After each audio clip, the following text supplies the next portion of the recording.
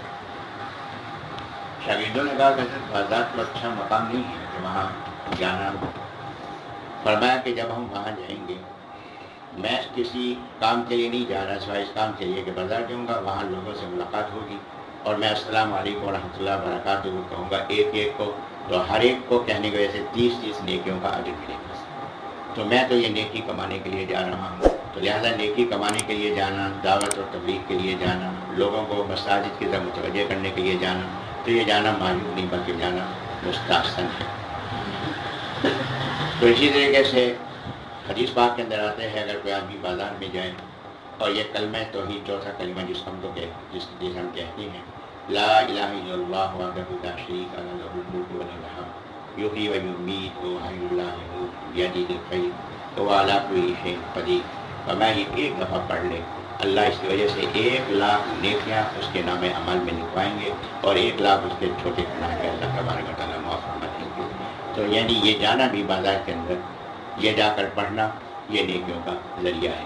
تو اگر اچھے مقصد سے یہ جائیں تو اس کے اندر کوئی حرج کی بات نہیں، لیکن بازار میں جا کر بازاری مصروفیات میں اس قدر کھو جائیں کہ اللہ سے غافل ہو جائیں، وہاں بیٹھ کے جھوٹ بولیں، لوگوں کو دھوکہ دیں اور غلط اشیاء لوگوں کو فراہم کریں اور لوگوں کو لوٹنے کی کوشش کریں اور دنیا کو ہی اپنا مقصود بنا لیں، اور نمازیں وہاں چھوٹ رہی ہوں اور نمازوں کی طرف توجہ نہ ہو اور گاہکی کو اپنا رازق سمجھ لیا جائے، اگر یہ باتیں پیدا ہوں گی تو پھر وہاں جانا معیوب ہے۔ اگر ان باتوں سے بنا کے بازار میں جانا معیوب نہیں بلکہ یہ سنت ہے اور اس کے حلال کی کوشش ہے، اگر اس کے لیے جاتا ہے تو یہ بات اس کے لیے مستحسن ہے اور اس کے لیے اجر و ثواب کے اضافے کا سبب ہے۔ فرمایا وجعلنا، اور ہم نے بنایا بعضکم تمہارے بعض کو لبعض فتنہ، بعض کے لیے آزمائش۔ فرمایا کہ ہم نے انسان کو اس انداز سے پیدا فرمایا کہ ایک انسان دوسرے انسان کے لیے آزمائش ہے۔ امیر کے لیے غریب آزمائش ہے، غریب کے لیے امیر آزمائش ہے۔ کیا کہ امیر کے لیے غریب آزمائش ہے کہ غریب کے ساتھ تعاون کرتا ہے اور اس کی حالت کو دیکھ کر اللہ کا شکر کرتا ہے کہ نہیں کرتا۔ غریب کے لیے امیر آزمائش ہے کہ امیر کی طرح سے دولت مند ہونا چاہتا ہے یا اللہ کی نے جس حالت میں رکھا اس حالت پہ صبر کرتا ہے، اللہ ہی سے مانگتا ہے، تو یہ آزمائش ہے۔ اسی طریقے سے بیمار اور صحت مند ایک دوسرے کے لیے آزمائش ہیں۔ اسی طریقے سے انکار کرنے والے کافر انبیاء علیہ السلام یہ ایک دوسرے کے لیے آزمائش ہیں۔ یہ کافروں کے لیے آزمائش ہیں انبیاء کرام علیہ السلام، کیا یہ ان کی صداقت کو مانتے ہیں یا ان کی بشریت میں نظر کر کے ان کا انکار کرتے ہیں یا ان کی صفات نبوت کو دیکھ کر ان کی عظمت کا اقرار کرتے ہیں۔ تو انبیاء علیہ السلام ان کے لیے آزمائش ہیں، اور یہ کافر اور مخالفین انبیاء علیہ السلام اور اہل ایمان کے لیے آزمائش ہیں کہ کیا یہ صبر کرتے ہیں یا بے صبری کا مظاہرہ کرتے ہیں، تو ان کے لیے آزمائش ہے۔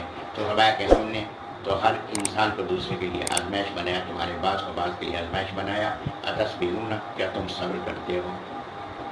کیا تم اس حال پہ صبر کرو گے؟ دوسرے لفظوں میں اللہ نے تاکید فرما دی کہ تمہیں صبر کرنا چاہیے۔ وَكَانَ رَبُّكَ بَصِيرًا، اور آپ کا رب جو ہے بصیراً نہایت دیکھنے والا ہے۔ اللہ تمہارے مخالفین کے اعتراضات کو بھی اور ان کی سازشوں کو بھی دیکھ رہا ہے۔ اللہ تمہارا گڑ گڑانا سن بھی رہا ہے، اللہ تمہارا گڑ گڑانا دیکھ بھی رہا ہے، اللہ تمہاری محنتوں کو، تمہاری کوششوں کو دیکھ بھی رہا ہے۔ تمہارے اعمال بھی اللہ کے سامنے ہیں، مخالفین کے اعمال بھی اللہ کے سامنے ہیں۔ تو اللہ کا یہ دیکھنا یہ اشارہ ہے اس بات کا کہ ایمان والوں کے تمہاری تسلی ہے ہونی چاہیے کہ اللہ تمہاری محنتوں کو دیکھ رہا ہے، اللہ تمہیں اس کا اجر عطا فرمائے گا، اور اللہ تمہارے مخالفین کی سازشوں کو بھی اور ان کے اعمال کو بھی دیکھ رہا ہے، اللہ ان کو سزا دے گا۔ تو لہذا قیامت کے دن اس کا فیصلہ ہوگا اور اللہ تمہیں انعامات سے سرفراز فرمائے گا اور ان لوگوں کو اس کی سزا دے گا۔ تو یہاں اللہ تبارک و تعالیٰ کا دیکھنا یہ وعید بھی ہے اور اللہ کا دیکھنا نوید بھی ہے۔ نوید بھی ہے کہ خوشخبری ہے ان لوگوں کے لیے جو دین کا کام کر رہے ہیں، اور یہ وعید ہے ان لوگوں کے لیے جو دین کی مخالفت کر رہے ہیں۔ اللہ مجھے اور آپ کو اپنے دین کے لیے قبول فرما لیں اور دین کی مخالفت سے ہماری حفاظت فرمائے۔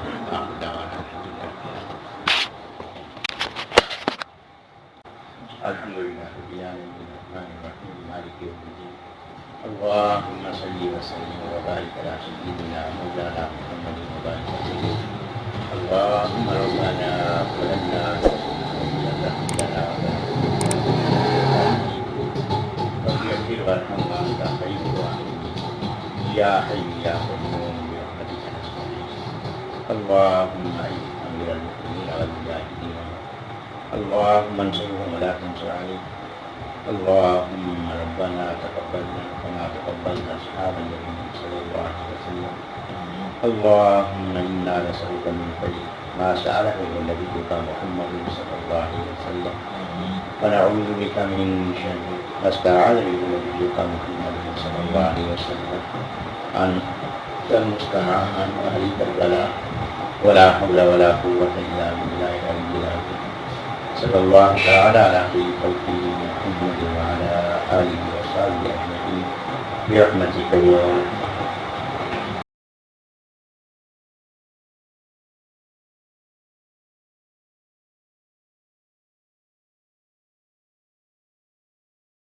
السلام علیکم ورحمۃ اللہ وبرکاتہ۔ سامعین کرام، کیا آپ ایمان کی حقیقت جاننا اور حاصل کرنا چاہتے ہیں؟ کیا آپ یہ چاہتے ہیں کہ عبادات، معاملات اور معاشرت سے متعلق ضروری مسائل اور طریقہ سیکھنا؟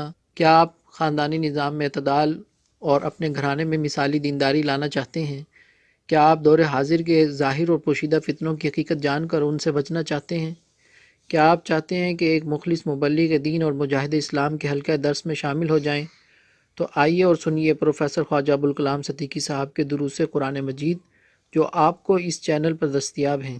پروفیسر صاحب ایک ایسی شخصیت ہیں جو کسی تعارف کے محتاج نہیں۔ آپ گورنمنٹ کالج ملتان میں ایسوسیٹ پروفیسر رہے ہیں، لاکھوں چاہنے والوں کی دل کی دھڑکن ہیں۔ آپ علم، تقویٰ، فصاحت و بلاغت میں بے مثال ہیں۔ میری آپ سے سب سے گزارش ہے کہ روزانہ پروفیسر صاحب کے درس قرآن مجید کو سننے کا اہتمام اس چینل پر کریں اور ایسے تمام فتنہ پرور لوگوں کی بات سننے سے اپنے آپ کو بچائیں۔ دعا ہے کہ اللہ رب العزت اس پرفتن دور میں ہمارے ایمان اور اعمال کی حفاظت فرمائے، اہل اللہ اور اہل حق سے جڑے رہنے کی توفیق عطا فرمائے، آمین یا رب العالمین۔